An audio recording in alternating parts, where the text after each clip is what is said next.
देखिए बच्चों, यदि आप सीटीटी का पेपर देने जा रहे हैं तो हिंदी का ये पाठ ज़रूर पढ़ कर के जाइए, क्योंकि आप भी जानते हैं सीटीटी की तैयारी कर रहे हैं तो वो एनसीईआरटी की किसी भी बुक से कोई भी पेपर बना सकता है। तो छोटी सी जानकारी है, इसको देखते जाइए, है ना। छोटा सा वीडियो रहेगा, आप इसको समझिए, ठीक है। पाठ का नाम है सांगकेन। सांगकेन क्या होता है, इसी को हमको जानना जरूरी है, क्योंकि यदि परीक्षा में आ गया कि सांगकेन के बारे में और आप नहीं पढ़े रहेंगे तो आपको नहीं समझ पाएंगे, ठीक है। तो सांगकेन क्या है, आइए देखते हैं। अरुणाचल प्रदेश में चौखाम के मंडल कार्यालय में वल्लरी के पिताजी एक अधिकारी थे। तो देखिए यहाँ पर आपको याद रखना है कि अरुणाचल प्रदेश में चौखाम के मंडल कार्यालय, ठीक है। चौखाम कहाँ पे है, अरुणाचल प्रदेश में है, इस चीज़ को आपको याद रखना है। अधिकारी थे। इस बार उन्होंने दिल्ली से अपने परिवार को भी अपने पास बुला लिया। कहाँ दिल्ली की भीड़ भरी सड़कें, हॉर्न बजाती हुई कारें और बसें, आदमियों की लंबी लंबी कतारें, और कहाँ चौखाम का खुला और शांत वातावरण। जिधर देखो हरियाली ही हरियाली और फूल ही फूल। यहाँ के लोगों के मुखों पर सदैव मुस्कान बनी रहती है। एक दिन वल्लरी को उसके मित्र चाउतान ने अपने घर बुलाया। वल्लरी अपने पिता जी के साथ चाउतान के घर गई। उस समय चाउतान के पिताजी घर की सफाई कर रहे थे। वल्लरी और उसके पिताजी को देखकर उन्होंने सफाई का काम छोड़ दिया और उन दोनों का स्वागत किया। चाउतेन की चाउतान की माता जी कई प्रकार के पकवान ले आई। ये पकवान बहुत स्वादिष्ट थे। वल्लरी और उसके पिताजी पकवान खाने लगे। तभी वल्लरी ने देखा कि सड़क पर शोभा यात्रा निकल रही है। शोभा यात्रा में बहुत से लोग थे। कुछ लोगों के कंधों पर पालकियां थीं। इन पालकियों में बड़ी बड़ी और सुंदर सुंदर मूर्तियां रखी हुई थी। शोभा यात्रा में सब लोग नाचते गाते हुए जा रहे थे। लोगों में बहुत उत्साह था।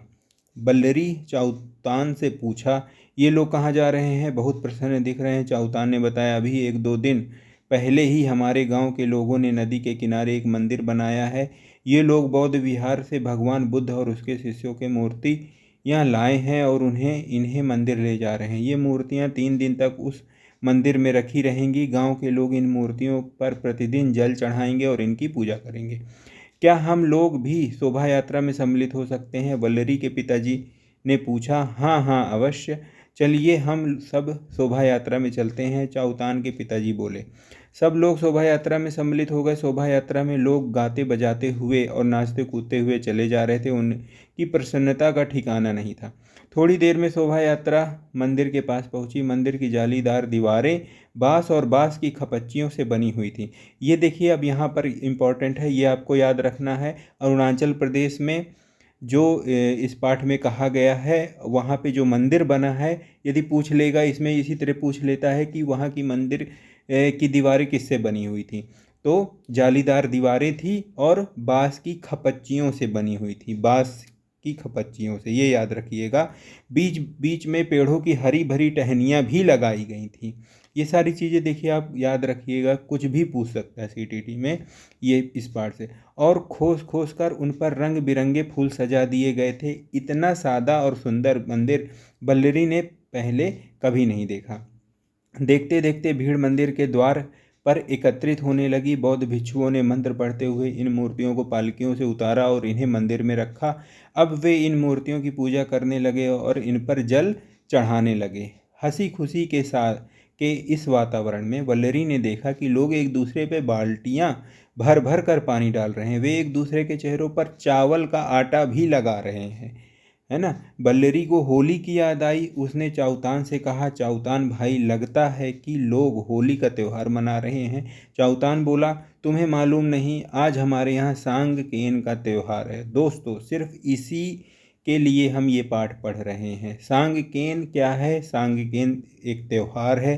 कैसा त्यौहार है, इसमें लोग एक दूसरे के ऊपर बाल्टियां भर भर पानी डालते हैं और एक दूसरे के चेहरों पर चावल का आटा भी लगाते हैं। सिर्फ ये देखिए, बहुत इंपॉर्टेंट है। यदि इस प्रकार का प्रश्न पूछ लेगा तो हमको नहीं पता रहेगा सांगकेन क्या है, तो हम नहीं उत्तर दे पाएंगे। इसी के लिए हम ये प्रश्न पढ़ रहे हैं। और आगे पढ़ते हैं। आज से हमारा नया वर्ष आरंभ होता है, मतलब सांगकेन के त्यौहार से ही नया वर्ष प्रारंभ होता है, ये याद रखिएगा। देखिए मेन इम्पॉर्टेंट यही है, पूरे पाठ को पढ़ने से मतलब नहीं है, लेकिन इम्पॉर्टेंट चीज़ कहाँ छिपी हुई है, जब तक हम पढ़ेंगे नहीं तब तक हम उसको जानेंगे नहीं। आइए आगे देखते हैं, जल्दी से पाठ खत्म करते हैं। मेन चीज़ अपन ने पढ़ ली है।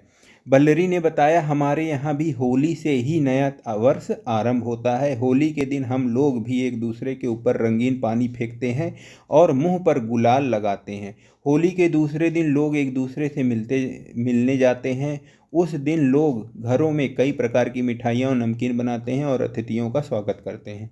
चौथा ने बताया, आज शाम को हम लोग भी अपने ताऊ जी के यहाँ जाएंगे। हमारी ताई जी ने भी विभिन्न प्रकार के पकवान बनाए होंगे, हम उन्हें प्रणाम करेंगे, वे हमें आशीर्वाद देंगे। कल मेरे बुआ जी और मेरे फूफा जी भी यहाँ आएंगे। इतने में किसी ने बल्लरी और उसके पिताजी पर एक बाल्टी पानी डाल दिया, वे भीग गए। फिर तो लोग बहुत देर तक एक दूसरे पर पानी डालते रहे और सांगिकेन मनाते रहे। 3 दिन तक इस तरह सांगिकेन मनाया जाता है, ये भी याद रखिएगा।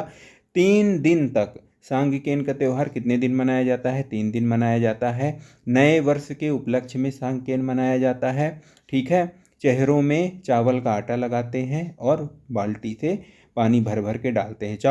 चाउतान ने बताया, तीसरे दिन बौद्ध भिक्षु इन मूर्तियों को पुनः पालकियों में रखकर बौद्ध विहार ले जाएंगे। वहाँ मंत्र पढ़कर इन मूर्तियों को इनके स्थान पर रख देंगे। चाउतान के पिताजी ने बताया, गांव के लोग भी फिर बौद्ध विहार जाएंगे और भिक्षुओं को बार बार दंडवत प्रणाम करेंगे। भिक्षु लोग आशीर्वाद देंगे। क्या देंगे? खेती फूले फले तुम्हारी, तुम्हें न हो कोई बीमारी, हिल मिलकर सब नाचे गाएं, नए साल में खुशी मनाएं। ठीक है, नया साल का त्यौहार सांगिकेन। ठीक है, ये यहाँ पे प्रश्न दिए गए हैं, इसको पढ़ करके आप थोड़ा सा जानकारी और इकट्ठा कर सकते हैं। इनके बारे में डिस्कशन करना। इतने तो आप CTET दे रहे हैं, तो इतना तो आपके लिए कोई वही नहीं है।